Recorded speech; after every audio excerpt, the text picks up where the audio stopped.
सभी को नमस्कार। एक बार फिर से स्वागत है आपका हमारे YouTube चैनल पर। प्रिय विद्यार्थियों, इस वीडियो में हम अध्ययन करने वाले हैं कक्षा 6 की हिंदी की पाठ्य पुस्तक वसंत भाग 1, इसके अध्याय संख्या 5 साथ ही हाथ बटाना। इस अध्याय का संपूर्ण सॉल्यूशन इस वीडियो के माध्यम से हम करने वाले हैं। प्रिय विद्यार्थियों, आपसे रिक्वेस्ट है वीडियो को शुरू से लेकर लास्ट तक आप पूरा देखिएगा, जिससे आपको ये चैप्टर अच्छे से समझ में आ जाए और इसके सारे प्रश्नों का सॉल्यूशन आप अपनी नोटबुक में आराम से कर सको। प्रिय विद्यार्थियों, शुरू करते हैं साथ ही हाथ बटाना के प्रश्नों के उत्तर। देखते हैं यहाँ पर गीत से इसके तहत अभ्यास प्रश्नों को देखते हैं। सबसे पहला नंबर प्रश्न है, इस गीत की किन पंक्तियों को तुम अपने आसपास की ज़िंदगी में घटते हुए देख सकते हो? तो इसका उत्तर प्रिय बच्चों हैं, इस गीत की निम्नलिखित पंक्तियों को हम अपने आसपास की ज़िंदगी में घटते हुए देख सकते हैं। जैसे साथी हाथ बटाना, एक अकेला थक जाएगा मिलकर बोझ उठाना। साथी हाथ बटाना, हम मेहनत करने वालों ने जब भी मिलकर कदम बढ़ाया।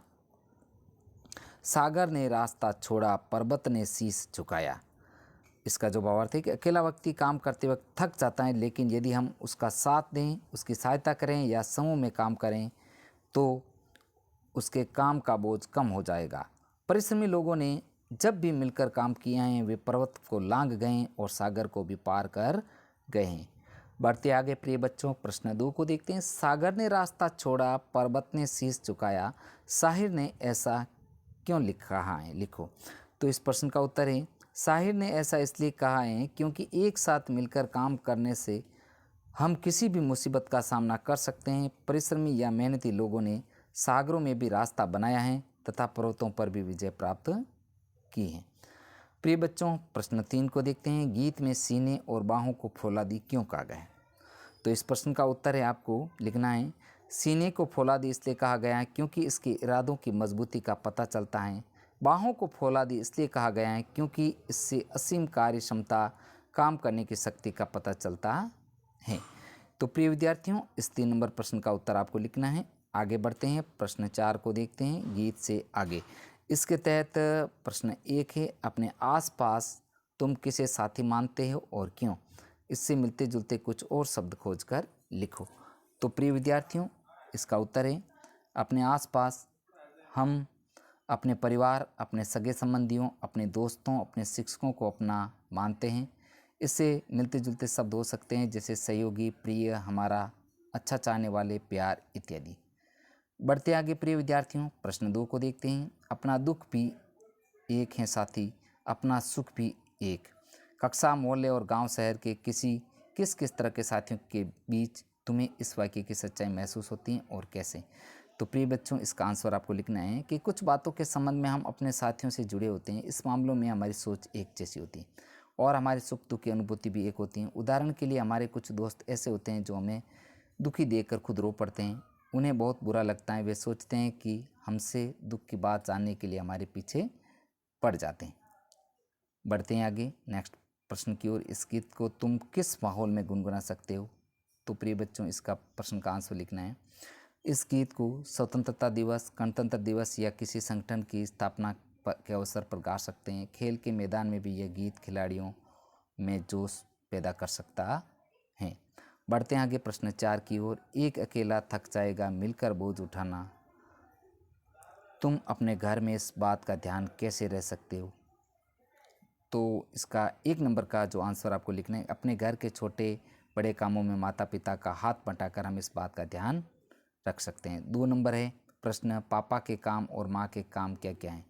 तो प्रिय बच्चों, 2 नंबर प्रश्न का उत्तर है कि पापा घर के बाहर जाकर काम करते हैं, किसी के पापा ऑफिस में काम करते हैं, किसी के पापा मजदूरी का काम करते हैं, माँ घर पर बच्चों का ध्यान रखती हैं, सबके लिए खाना पीने का ध्यान रखती हैं। इसलिए किसी की माँ घर के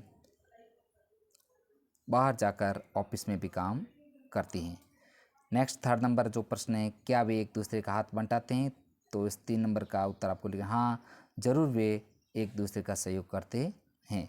बढ़ते आगे प्रिय बच्चों, प्रश्न 5 को देखते हैं। यदि तुमने नया दौर फिल्म देखी है तो बताओ यह गीत फिल्म में कहानी के किस मोड़ पर आता है? यदि तुमने फिल्म नहीं देखी तो फिल्म देखो और बताओ। उत्तर है, नया दौर फिल्म में जब कच्ची सड़कों को पक्का करने के लिए सब मिलजुल कर काम करते हैं तब यह गीत आता है। यह गीत उनके सहयोग, उत्साह और जोश को प्रदर्शित करता है। प्रिय बच्चों, आगे बढ़ते हैं कहावतों की दुनिया।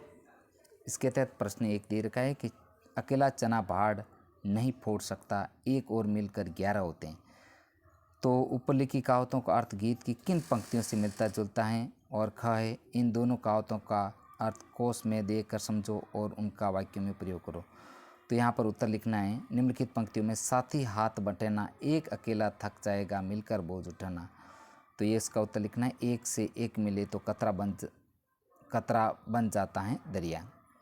अब क का आंसर आपको लिखना है कि एक अर्थ अकेला व्यक्ति मुश्किल काम नहीं कर सकता, अगर तुम मेरे साथ व्यवसाय करोगे तो मैं पूरा कर सकूँगा, क्योंकि अकेला चना बाहर नहीं पहुँच सकता। और ख है, एकता में बहुत ताकत होती है, तुम्हारे सहारे मैं इस पेड़ को उठा सकता हूँ, क्योंकि एक एक मिलकर 11 होते हैं।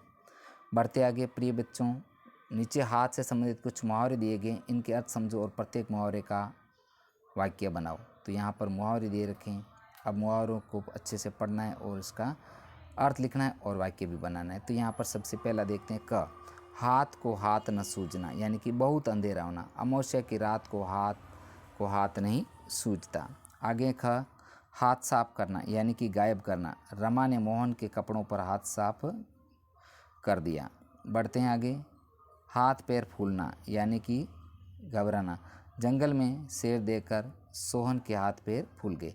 ग है, हाथों हाथ लेना, यानी कि स्वागत करना, सरकार की घोषणा को लोगों ने हाथों हाथ लिया।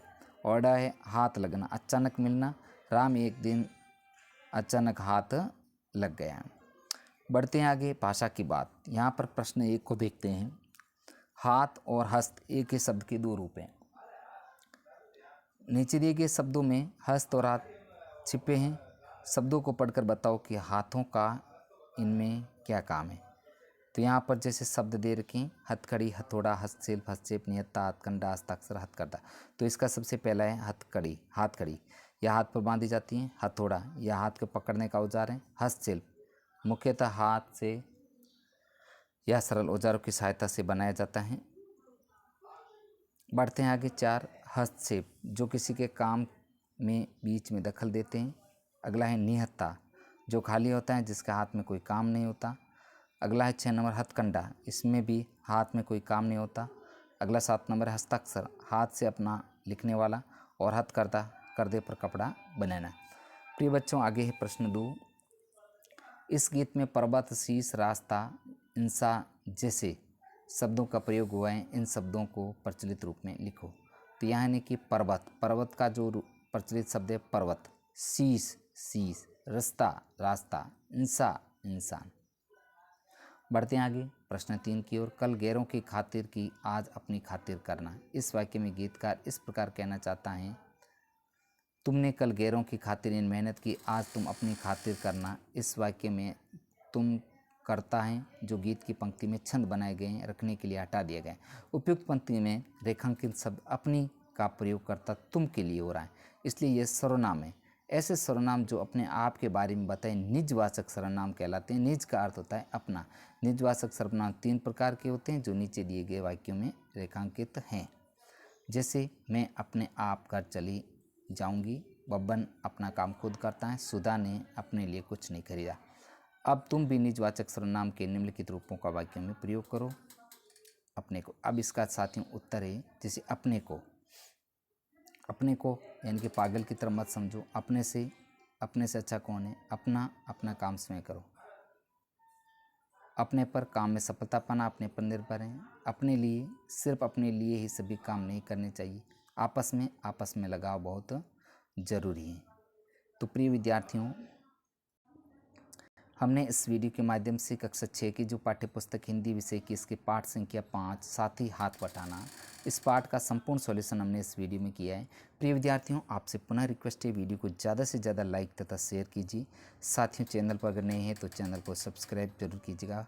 प्रिय विद्यार्थियों, आपको कक्षा 6 की हिंदी विषय की जितने भी संपूर्ण पाठों का सॉल्यूशन मेरे चैनल की प्लेलिस्ट है, वहाँ पर जाकर के आपको एक साथ मिल जाएगा। प्रिय विद्यार्थियों, मिलते हैं अगले चैप्टर के साथ में। धन्यवाद।